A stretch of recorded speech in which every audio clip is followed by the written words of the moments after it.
So whatever you do, don't go away. New today, don't go away.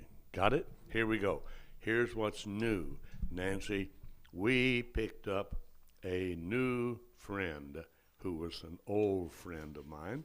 Came through by way of Facebook Messenger this morning.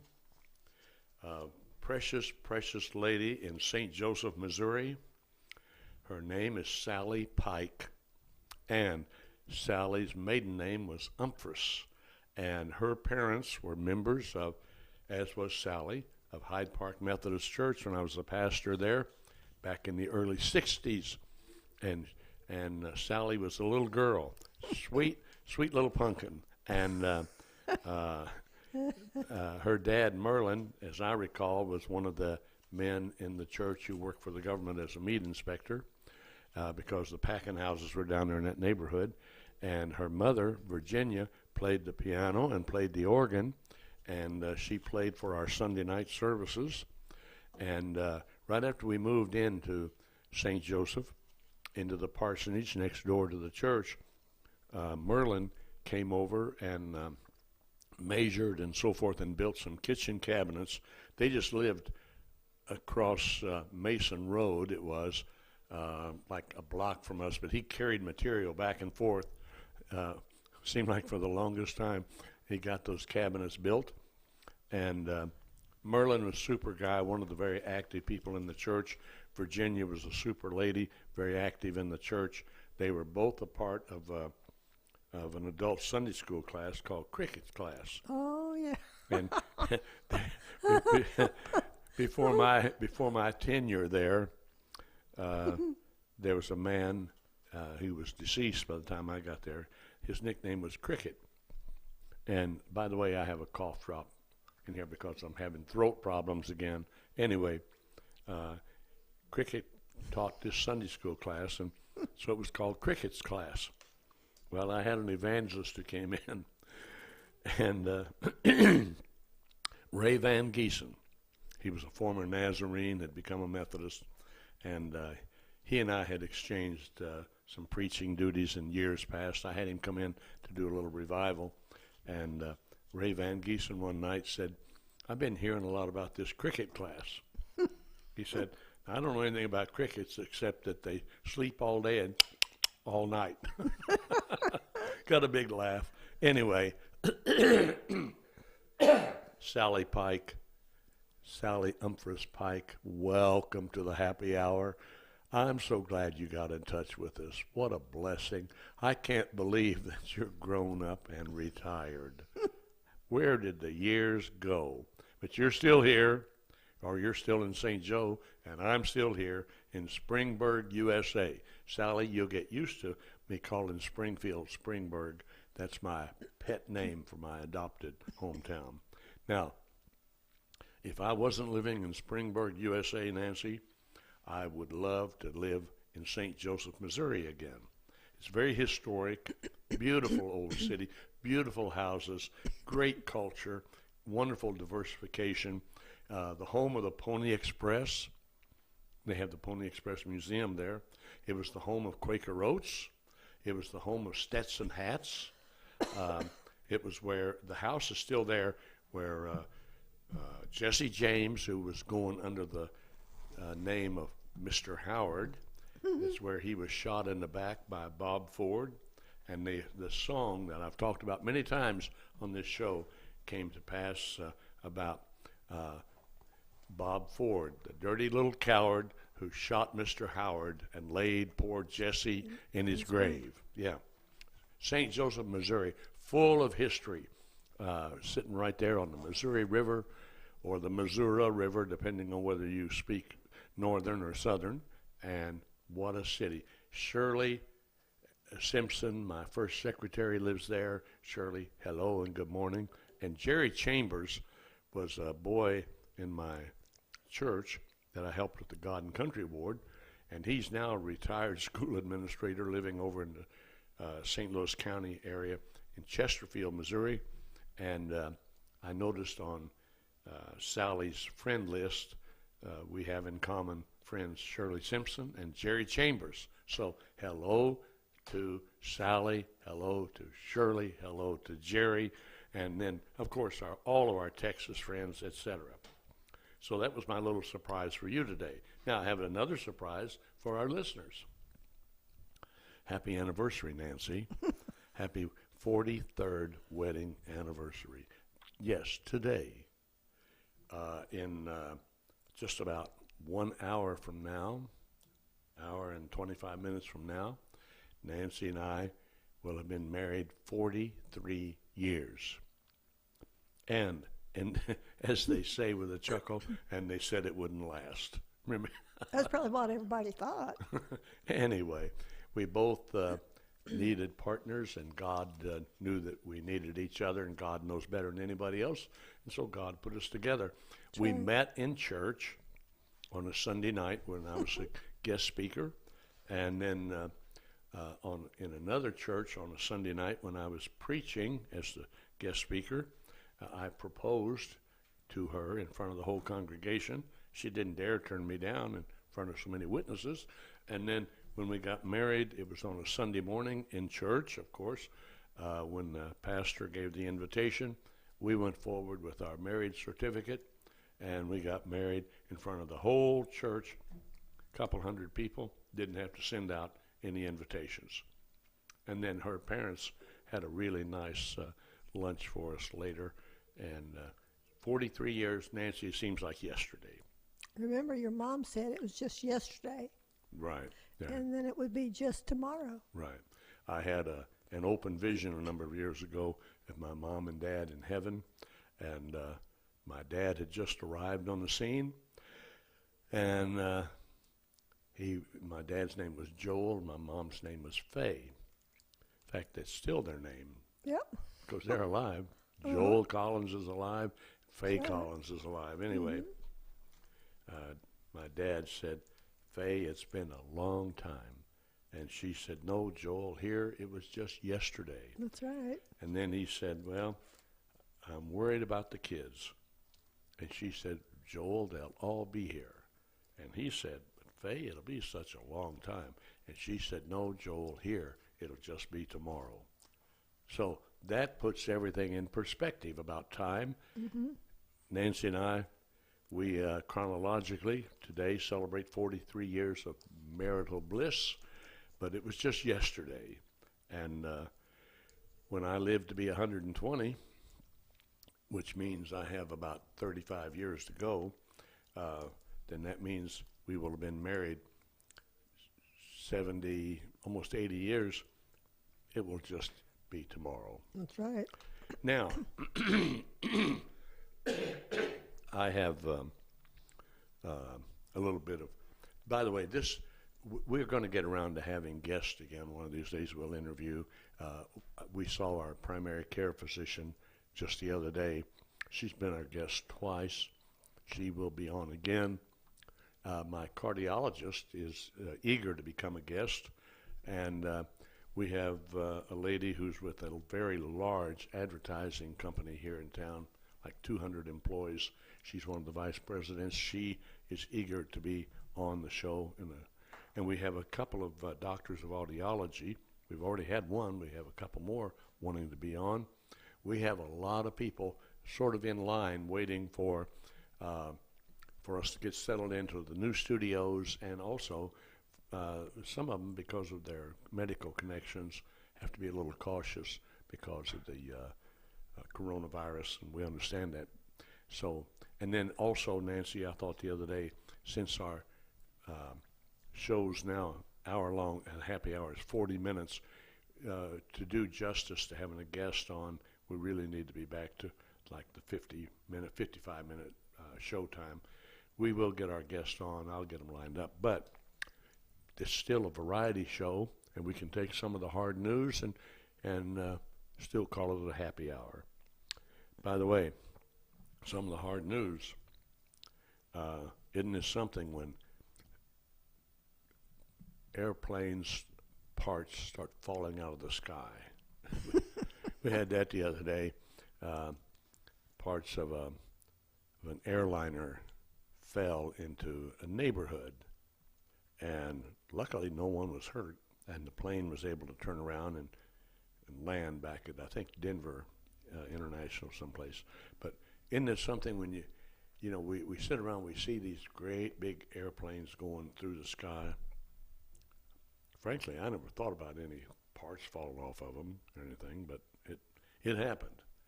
So that brand with those engines have been grounded for a while. Another something that's in the news, but it's not in the news enough,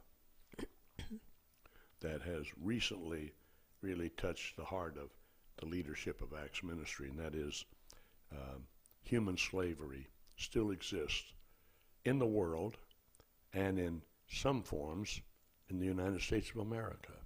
Can you imagine that?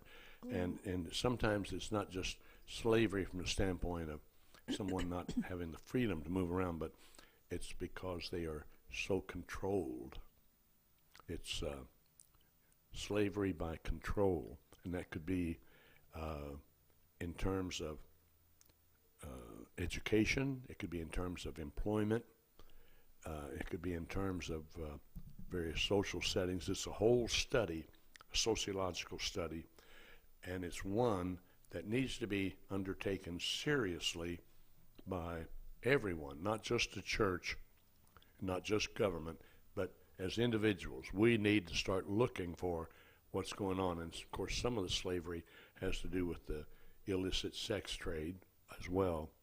And it's a huge, huge problem that's growing day by day by day. So, human trafficking and slavery in the 21st century, even in the United States. And then, of course, there's always religion in the news. I find it quite interesting that most of the religion in the news has to do with Christianity and the church. We don't hear much about other religions of the world in the news, not directly. I mean, it's always indirectly, for the most part.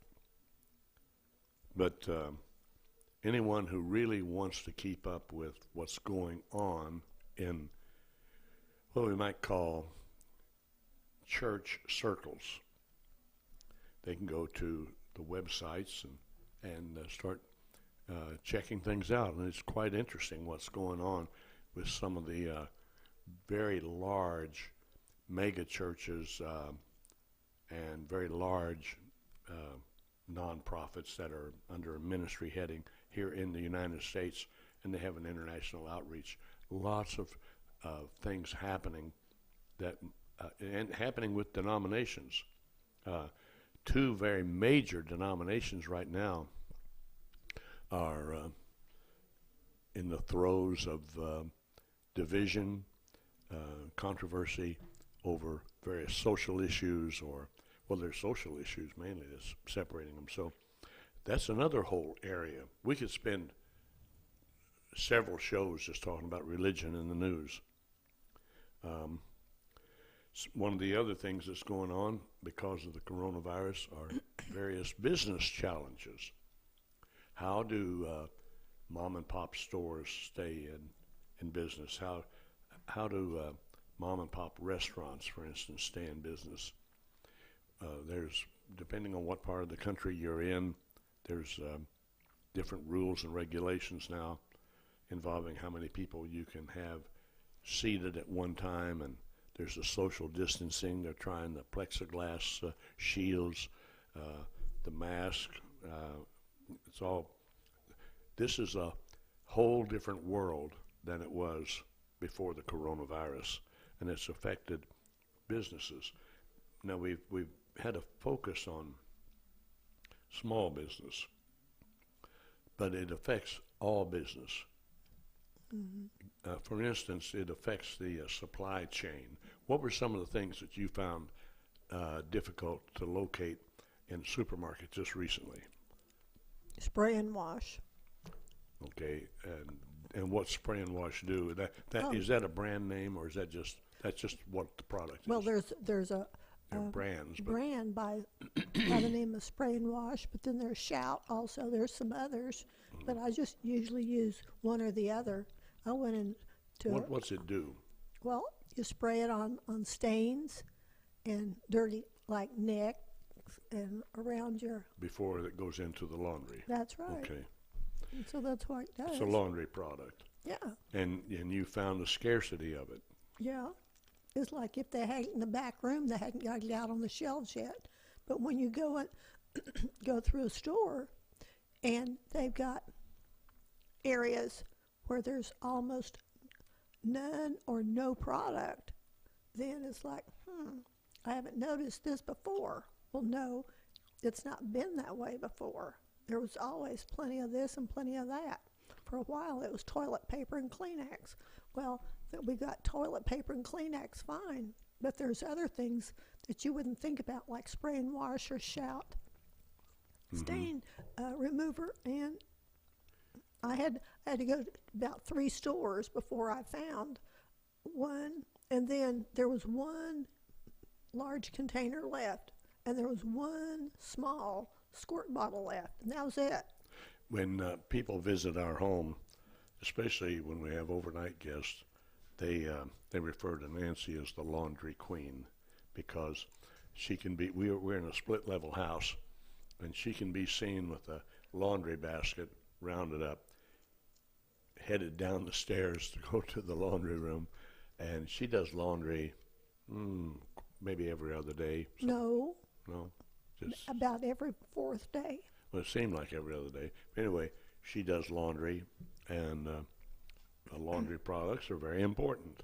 But the supply chain gets interrupted because of warehousing, employees that may be quarantined, truck drivers, and then, of course, when you have bad weather across a great portion of the United States, it does affect the movement of trucks and delivery. So small businesses are impacted, large supermarkets are impacted, the trucking industry is impacted, warehousing industry, and the import business, things that are imported from other countries, it's impacted, and then our manufacturing is impacted. This thing has a domino effect. So if you have a mom and pop business that's suffering, you can be certain there have been all kinds of accumulated changes above that, but when it comes down to mom and pop, it's becomes very focused and very serious, and it's a matter of survival. Many of them don't survive. I remember the shortage of paper products, and I sort of facetiously called it the Great Paper Caper. They used to have these terms for bank robbers, like they're going to pull a caper. Well, this was the Great Paper Caper. Now we're seeing it happen with products from time to time. Which ones that are caught up in this this whole thing of supply, and the demand is still there, but difficult to supply. So yeah, I went into one store a couple of days ago, 3 days ago, and I was going down the cat food aisle, the kind of dry food we feed our cat. You got to be kidding! They had 3 bags left, and it wasn't the kind, the no grain kind. And when it came to one other time, when it came to canned cat food, you got to be kidding! We had almost none. And I understood from one of the people that were put on shelves, they didn't have any more. So I bought what I bought while there. Well, we couldn't allow our kitty Hannah to go hungry. That's for sure. I'd rather go hungry than have Hannah go hungry. That's right. I'm with you. So, business challenges. Now we also have educational challenges going on from many different angles. School closings because of the coronavirus, and great disputes between teachers' unions and school boards and parents, school systems. It's like uh, peaks of uproar. If you could look at the landscape of discussion, and there'd be these peaks of discussion and uproar going on, and the ones without an official voice are the ones who are really caught on this thing. That's the students. I'm talking about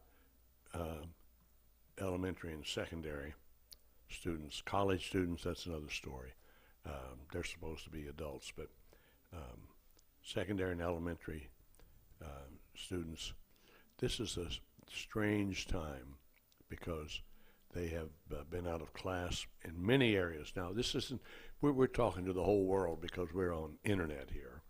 I don't know how it is in your part of the world, but in our part of the world, we've had a lot of students at home trying to do at-home learning, and that wouldn't have been possible without technology. Now, hang on to that because in a little while, I'm going to talk about some technology. But as technology goes, and this little thing here has more technology in it, I'm told, than the technology that was required to place a man on the moon the first time.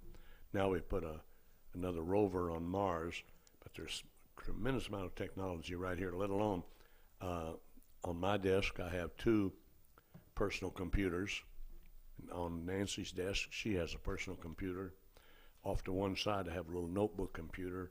Downstairs in the area where we greet people and so forth, I have a laptop computer, and next to my recliner, I have an iPad, and we both carry smartphones. Technology is all around us.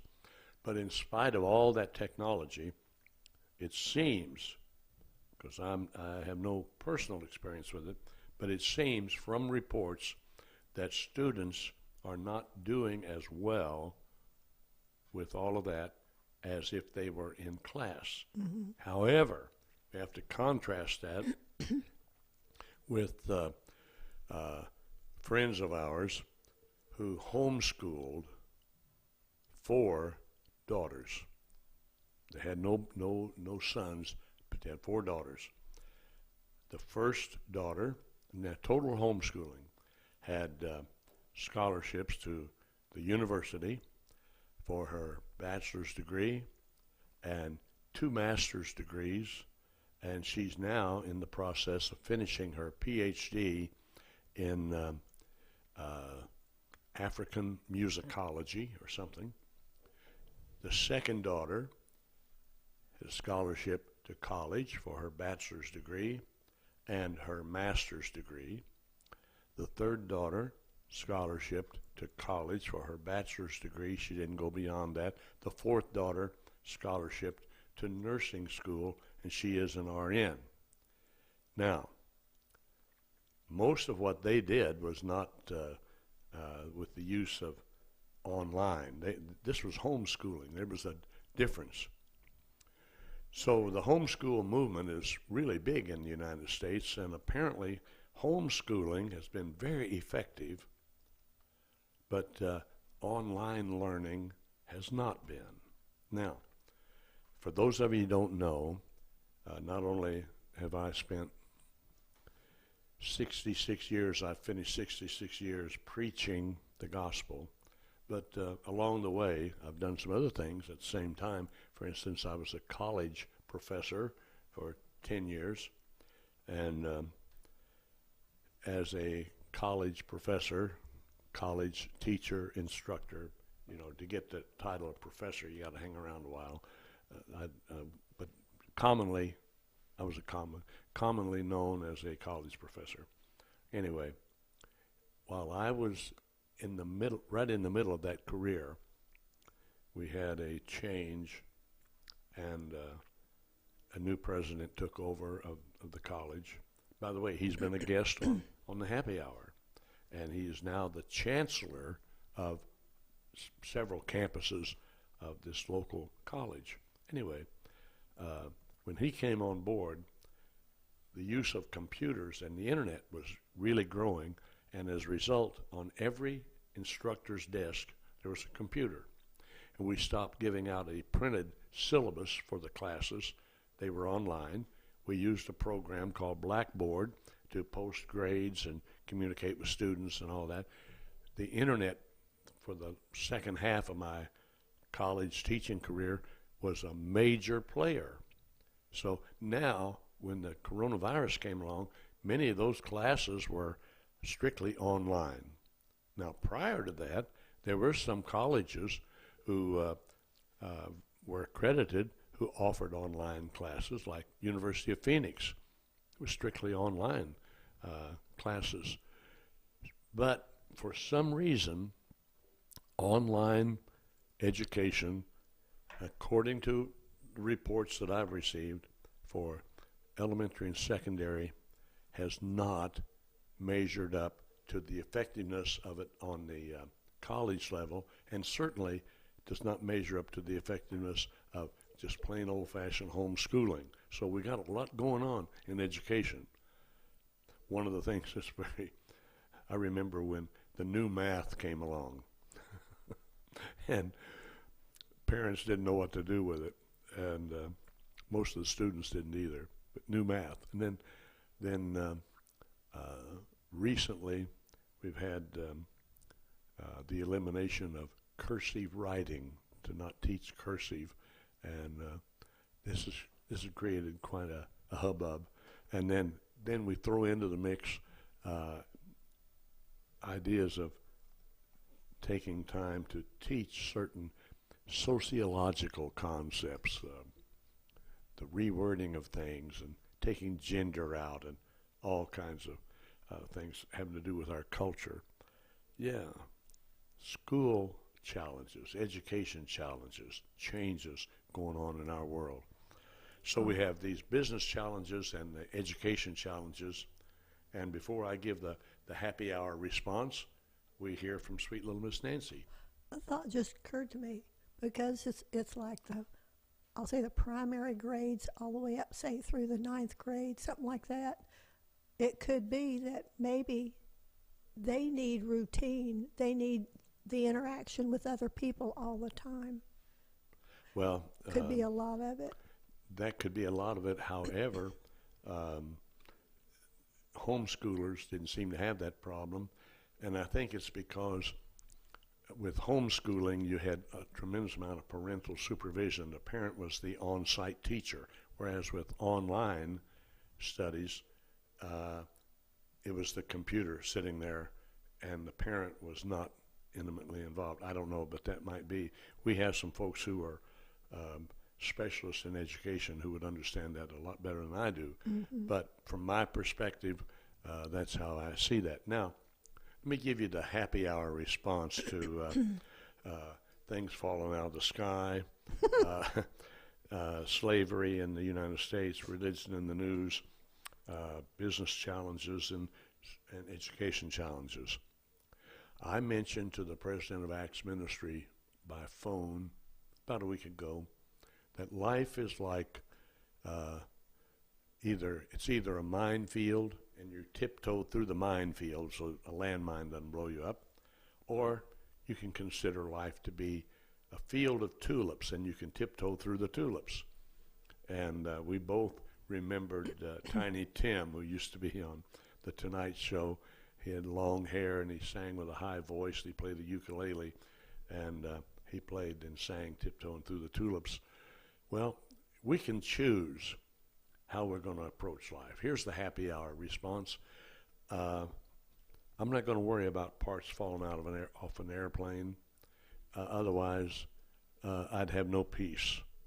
And my Lord, Jesus, whom I follow, he said, peace, my peace I give unto you, not as the world gives it, but I give you a special kind of peace.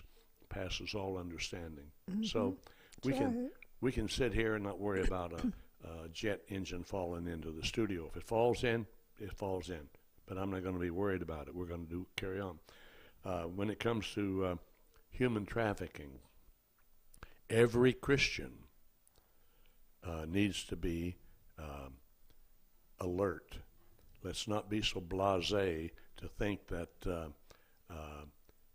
our eyes are only open to spiritual circumstances when we're sitting inside the four walls of a church. And by the way, that's changed a lot too, church attendance. So as Christians, we need to have our eyes open all the time, spiritual eyes, to be able to understand what's going on. And if we understand it, then we know how to pray about it. My mom used to say she didn't have to read the book after she'd seen the cover. And that's kind of the way we ought to be. And it's a challenge, as far as I'm concerned, for me to be alert of what's going on around the world and in the United States. Religion in the news, I watch a lot of what's called Christian television, a lot of it. And I see the attraction that it has for people. They raise not just millions of dollars, but billions of dollars every year. And it's tax exempt. And so I understand the government's interest in watching, in this case, the Christian religion, and mega churches and televangelists and high profile ministries and all that. I understand that. And I understand the attraction that it has for people who watch a lot of TV, especially older people who are at home, retired people. They're the ones who are primary supporters.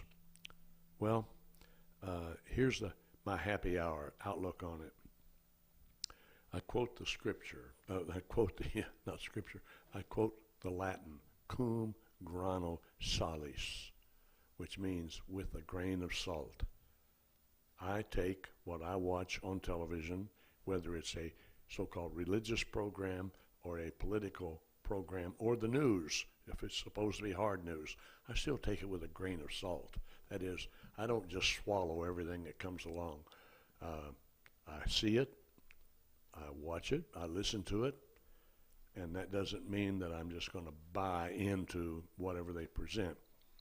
Even online, we've had some things coming online that you can either look at them as tragic or you look at them as kind of amusing. I received a thing yesterday from an online newspaper, so-called, that said that the landing of the rover on Mars recently, the Mars Explorer, was fake, that parachute wouldn't operate on the atmosphere of Mars, and this was all staged by a handful of power brokers in the world who are cooperating with extraterrestrial beings who are non-human in a grandiose plan to wipe out humanity from the face of the earth, to be replaced by these extraterrestrials. But the power brokers among the earthlings who are allowing this to happen,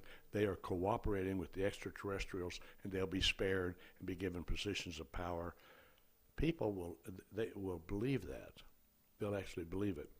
I had a conversation last evening with a friend of ours who was still debating whether or not to take the coronavirus vaccine, and he's 65, so now he's getting ready, on the list, and he's scheduled to have it done here in a few days, and he asked if I had had the virus shot. Certainly. I said, Monday I get my second one. Oh, you really taking that? Yeah, really. Really, I had the first one, and really, I'm going to take the second one. He said, well, I hadn't made up my mind whether to take it or not from all the reports that I heard. I said, think about the other reports you've heard about, and we got off into talking about some of the outlandish things that have been said. I read the other day where one of the prophets who said that Donald Trump would be reelected was now saying, well, Joe Biden was not really inaugurated. That was done on a Hollywood set with backdrop, phonied up the picture, and Donald Trump was really inaugurated privately. Come on, this isn't true by any means. So when we talked about that, and we talked about the report out there that Uh, this morning I had an email or a thing came over the internet, proof that Joe Biden is not really president because he didn't give a State of the Union address. And it goes on and on and on. And when we talked about this last night, he said, because of talking to you, I will get the vaccine. He will. Now, I'm not telling anybody to get it or not to get it. I'm just saying, I got it. Tomorrow you get your first shot. Monday I get my second one. That's my happy hour response. I don't believe all this stuff that comes over television or over the internet. And if I listened to radio, I wouldn't believe all of that. Now, when it comes to business challenges and school closings, my happy hour response is today, Nancy and I celebrating our 43rd wedding anniversary. We will have lunch someplace. We don't eat out often, but we'll have lunch someplace. We'll obey the rules. We'll have this on, and we'll take it off to eat, and we'll have social distancing or whatever is required. And we will not allow circumstances to keep us from experiencing the joy of remembering that God has blessed us with 43 wonderful years. So my happy hour response is, if you're struggling with your business or you're worried about someone else's business, be thankful for what you have. Be grateful. There are places in the world where you can't have a business that could fail. You'd never have one to begin with. Let's keep looking beyond the horizon of this world so that we can see the glory that's coming tomorrow. Same way about school closings. When we were out and about a lot, Nancy, I noticed that we had the seasons of the year when the school buses were running, and you had to watch for the school bus to stop to load and unload kids, and then in the summertime you had this break when kids were out of school. And I always kind of felt sorry in the fall, when fall approached, late summer, that these kids were going to have to go back to school. But then on the other hand, I was kind of glad they were. I'm sure some of you have had the same kind of response. Anyway, that's my happy hour response about this too shall pass. And I think about my parents. They had 5th grade education. They went to school when it wasn't time to plant the crops or time to harvest the crops, or when the North Missouri snow wasn't too deep or the winter too bitter for them to go to school. So they went to school basically very little, but they could read, they could write, and they could figure. They could use arithmetic, and they were smart, and they were capable. They just didn't have a lot of formal education. Well, back then, formal education wasn't maybe as necessary as it is today, perhaps. But while we're being concerned about who's going to sit in a classroom to learn about algorithms and trigonometry and all those kind of things, let's be concerned about those who need to know how to repair automobiles and fix the plumbing in the house and do the electrical work in the house, and those that know how to work on an assembly line putting together hot water heaters and all the things that we take for granted. Let's be thankful for every kind of good, solid, positive education that is still available in spite of the coronavirus. Now, we have about 2 minutes left, and here's a little surprise bit of information, a little trivia thing for you. Those of you that have a few years on you may remember a very handsome actor from England who his big films were made in America. His name was Cary Grant. Remember Cary Grant? Mm-hmm. Suave, debonair, handsome. Made one great movie with Doris Day, The Touch of Mink. Mm-hmm. But he made that movie also where there was an airplane flying low and he had to fall on his stomach to keep, the airplane from buzzing him, But he was a handsome man. And there was one movie where he was playing opposite someone whose name supposedly was Judy, and there was the comics would imitate Cary Grant by standing like this kind of pose saying, Judy, Judy, Judy. Remember that? Yeah. Cary Grant.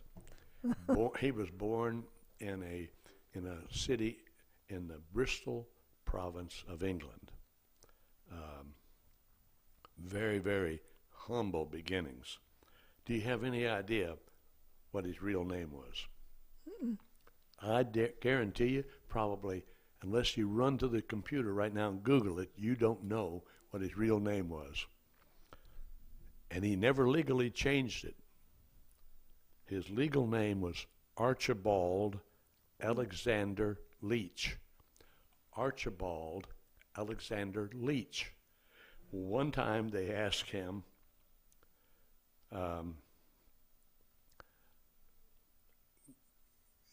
what he thought about being Cary Grant. He said, like a lot of people, I'd like to be Cary Grant. In other words, Archibald Alexander Leach was nothing like this suave, debonair personality, movie star. And Archibald Alexander Leach would have liked to have been Cary Grant. So with that in mind, we want to remember, too, that some of the great characters like Roy Rogers had changed his name. He wasn't always Roy Rogers. He was Leonard Sly from Ohio, Leonard Sly. And Roy Rogers, when he was a number of years before he died, his mother was still alive. He said, Mama still calls me Lenny. Roy Rogers was Leonard Sly. John Wayne was really Marion Morrison.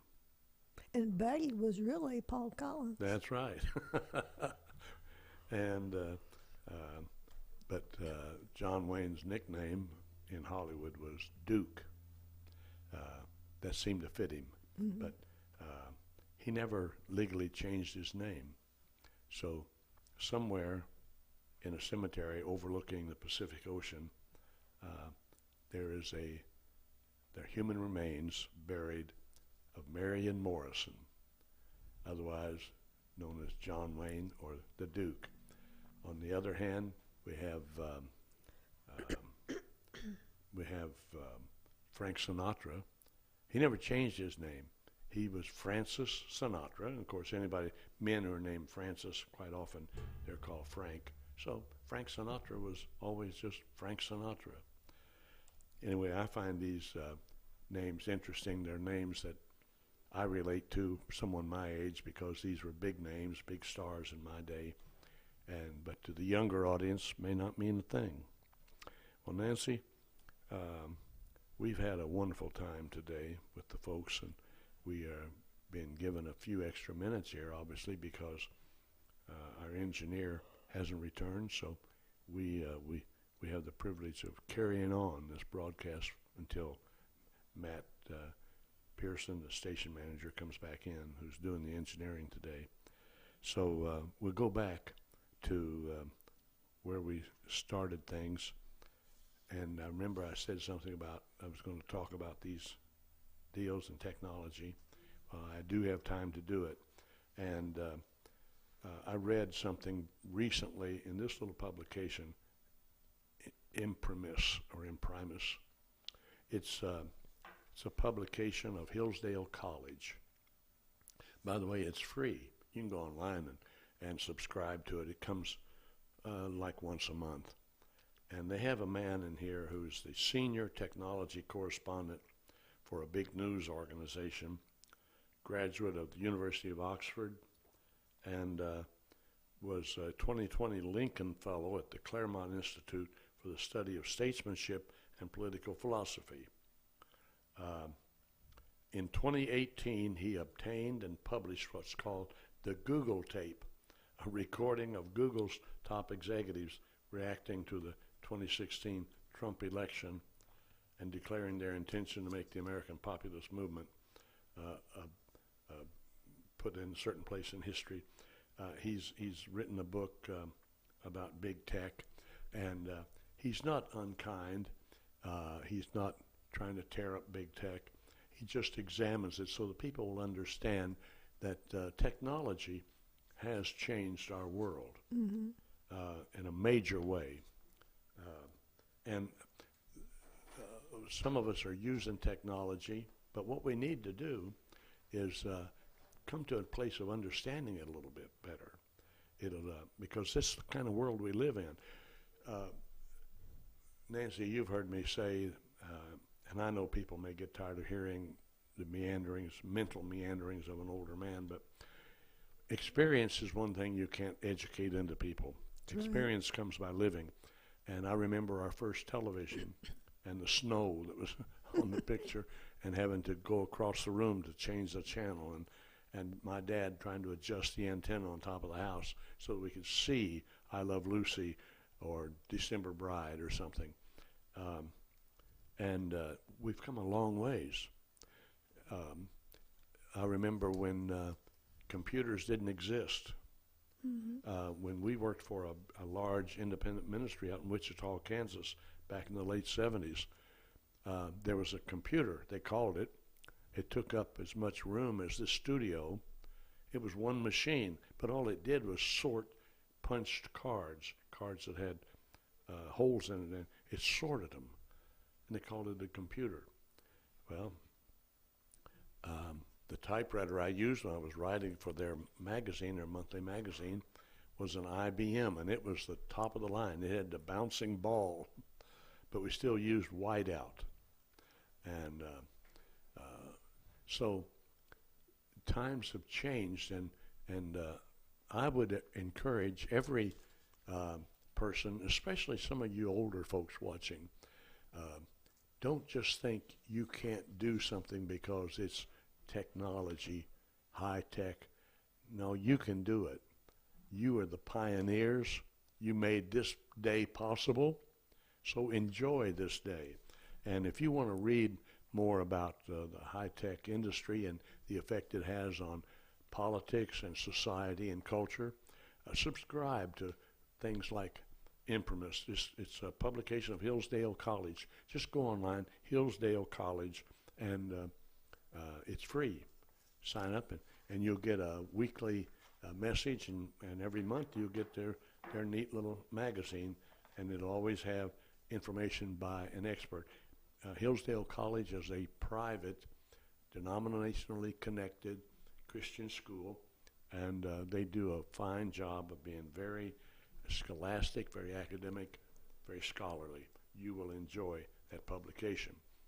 The technology that has advanced so much is something that I embrace, and it has made it possible for me to continue ministry at the age of 85 and a half plus a month or two. I'm able to minister because where I sit in our writing room, I have these two desktop computers in front of me. I have all this other electronic stuff around me, and my cell phone and landline. And there was a man visiting us yesterday who called it my control room. And it's true. I sit there and I'm able to do videos on Facebook. I love that platform. I can go on there and do a live video.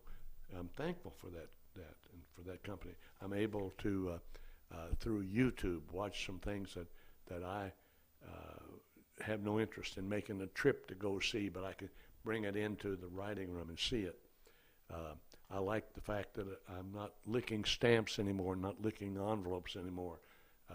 I'm typing email letters, e-letters I call them, and I send them out to all kinds of people. Do you realize that nowadays a first-class letter costs you 55 cents to mail it? If you mail 100 of those, that's a lot of money. What if you mail 1,000? So email, what a blessing it is to have email. And then because of technology, I'm able to have my own website, and it's very simple. You might want to visit it, drpaulcollins.com. The DR is abbreviation for doctor. That's on there simply to distinguish the website from some others.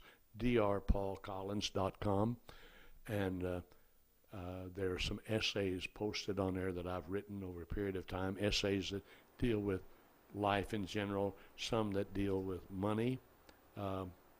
They're friendly, they're user-friendly, they're reader-friendly. You'll enjoy them. I take no personal credit for composing them. I'm a guy that I depend on the Holy Spirit of God to inspire me, to give me ideas. I wouldn't have any good idea of my own ever that I know of. So I write, and it gets blessed and honored, and people get blessed by reading them. And on that website, there's an invitation for you to respond to me. You can, through the website, you can send me an email.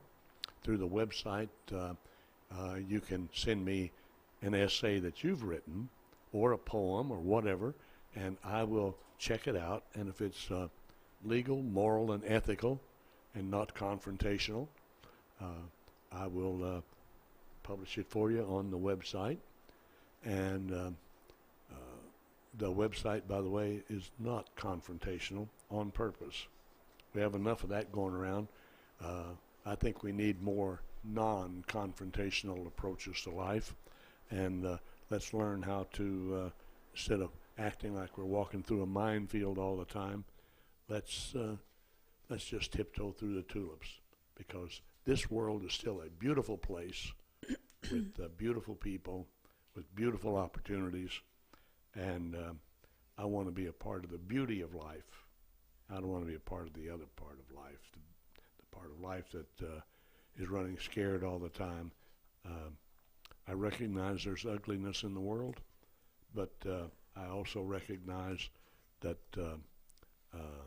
Jesus is the lily of the valley, and he's the sweet rose of Sharon. So the sweet rose of Sharon blooms on the hillside, but when you have to leave the hillside and walk down into the valley, Jesus is still there, because he's the lily of the valley. And to get from one mountaintop to the other, you have to go through the valley. And yea, though I walk through the valley of the shadow of death, I will fear no evil. Guess what? From the moment we come into the world, we're walking in the valley of the shadow of death, because man's lifespan is limited. You only have so many years. Don't spend them in fear. Spend them in faith. Don't spend them in hate. Spend them in love. Don't spend them fighting. Spend them loving. Spend them doing something positive, and see what kind of a result you get. Life is a whole lot better when you live it that way, rather than living it as hateful and so forth. By the way, one last thing before Matt comes in. He's given us this extra time. Nancy, as I get older, have become more and more and more interested in something known as public relations, PR, public relations, which is the opposite of confrontation. I really believe that we should, I want to urge our Christian friends to set the example, to instead of being easily upset or confronted or living in fear and so forth, to focus on good public relations. A good salesman knows that he makes his first impression, lasting impression, in about 30 seconds. Let's try to make good impressions on people. If you can make other people feel better in the course of a day, you're going to feel better. And this isn't easily done. Just this morning, I was working with someone concerning the response of this cell phone, and because the person, a lady on the other end of the line, seemed to be a little slow to understand what I wanted, I had to start talking more directly. And I wasn't upset, I wasn't angry, but I was having to kind of underscore some things. Contrast that with yesterday when I was on phone in our writing room and visiting with a person, a lady, on a business matter, and it was kind of a touchy issue, but we didn't allow it to get touchy. I was able to say, thank you. You have been very kind. The way you've helped me, I appreciate it. And I do. I deeply appreciate it. Good PR. I practice good PR when it comes to our the medical people that we see. I never want to be confrontational with our primary care physician or with my cardiologist or with the dermatologist. I tell them I'm here to be a good cooperating partner in my own health care. And that changes everything. I mean, if you go in there and you're going to pick on your doctor, that's the wrong person to be picking on. And if there's someone who's offering a service, have good public relations. Don't pick on them. Let's be really good in our public relations. If Christians will do that, you'll set an example for the rest of the world, and maybe we will see less hatefulness on the political spectrum too, because we're seeing a lot of hatefulness on the political spectrum, and we have for a number of years. Well, Nancy, what would you like to add besides the fact that you're glad that you've been married to me for 43 years?